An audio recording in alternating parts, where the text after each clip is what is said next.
आणि आज वास्तविक मनापासून आनंद होतो की जे उद्दिष्ट ठेवून भारतीय जनता पक्षानं सोलापूर शहरामध्ये काम केलं आणि त्या उद्दिष्टाची पूर्ती आज झालेली आपण सगळेजण पाहतोय. जे विकासाचे विजन माननीय मुख्यमंत्री देवेंद्र फडणवीस साहेबांच्या नेतृत्वाखाली सोलापूर शहराला आम्ही दाखवलं होतं, त्या विजनवर सोलापूर शहराने विश्वास ठेवला आणि याच्या अगोदर जी आश्वासनं आम्ही सोलापूर शहराला दिलेली होती त्या प्रत्येक आश्वासनाची पूर्ती झाल्यानंतर शहराला भरभरून आशीर्वाद आमच्या नगरसेवकांना दिलेले आहेत आणि ना बोलताना भविष्यातील अशा पद्धतीचं यश या निमित्तानं शहरामध्ये दिलेलं आपण सगळेजण पाहतो.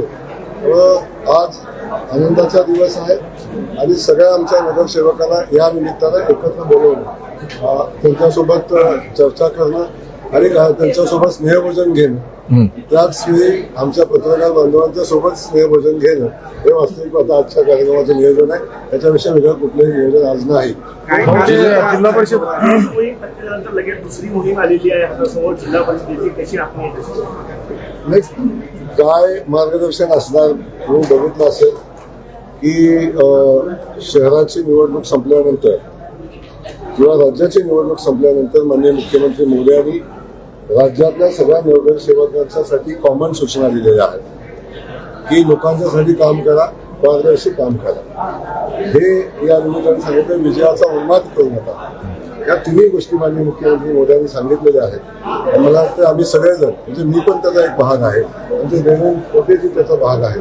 आमच्या सगळ्या लोकांनी प्रचंड मेहनत घेतली. देवेंद्र कोटेचे असतील, सचिनदादा असतील, आमच्या सगळ्या टीमला असतील, खास करून रोहिणीताई तळवळकर असतील, प्रचंड मोठी मेहनत घेतली. त्या मेहनतीचं फळ आपण बघताय की आता आज 87 नगरसेवकांची सोलापूर शहरातली एकत्रित अशी ऐतिहासिक बैठक आज या ठिकाणी होते आणि मला वाटतं सोलापूरच्या इतिहासातली पहिली एका पक्षाची एका वेळी 87 नगरसेवकांची पहिली बैठक होताना आज आपण सगळेजण पाहतो. जिल्हा परिषद सोबळावर लढणार निकष काय असतील 87 मध्ये पदाधिकाऱ्याच्या निवडीचे निकष काय?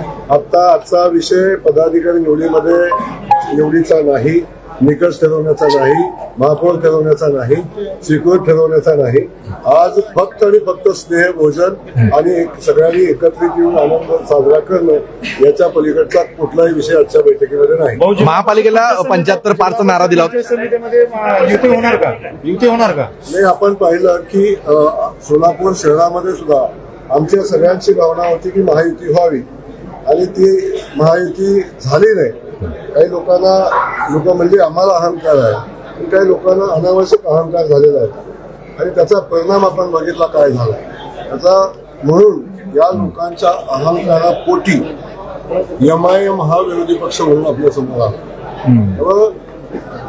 भारतीय जनता पक्षाने पहिल्या दिवसापासून जी ठाम भूमिका ठेवली होती की आम्हाला महायुती म्हणून लढायची, परंतु महायुती कुणामुळे झाली नाही बघितलं आणि महायुती न करण्याची फळंही त्यांनी बघितलेली आहे. त्याच्यावर अधिक न बोलता मी एवढंच सांगेन, आताही आमची महायुती करण्याची इच्छा आहे, परंतु ज्या ठिकाणी होईल त्या ठिकाणी करू, ज्या ठिकाणी नाही होणार त्या ठिकाणी आम्ही स्वतःच्या ताकदीवर लढू.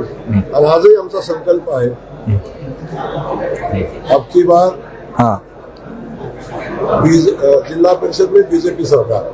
भाऊ, पण आता अशी परिस्थिती आहे मी आज सरकारचं सांगितलं, सरकार आणण्यासाठी जो आकडा लागेल तो आकडा घेऊन येणार आणि जिल्हा परिषदेमध्ये भारतीय जनता पक्षाचा झेंडा फडकलेला आपल्याला दिसेल. 75 पारचा नारा दिला होता. भाऊ, अशी परिस्थिती आहे की दोन्ही राष्ट्रवादी जे आहेत ते एकत्रितपणे लढतायत, त्यांनी त्याच्या अधिकृत घोषणा केलेल्या आहे.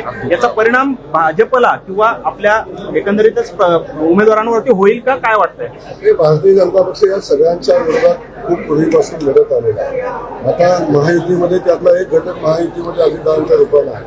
आता ते कुणा सोबत घेऊन लढतात, कसे लढतात याच्याशी मला वाटतं फार मोठा काही फरक पडण्याची आवश्यकता नाही. या जिल्ह्यामध्ये आपल्याला मी आजही सांगतो की भारतीय जनता पक्षाचे 13 जिल्हा परिषद सदस्य मागच्या वेळी होते. यावेळी भारतीय जनता पक्ष पूर्ण बहुमत घेऊन जिल्हा परिषदेमध्ये सत्तेत येईल अशा पद्धतीची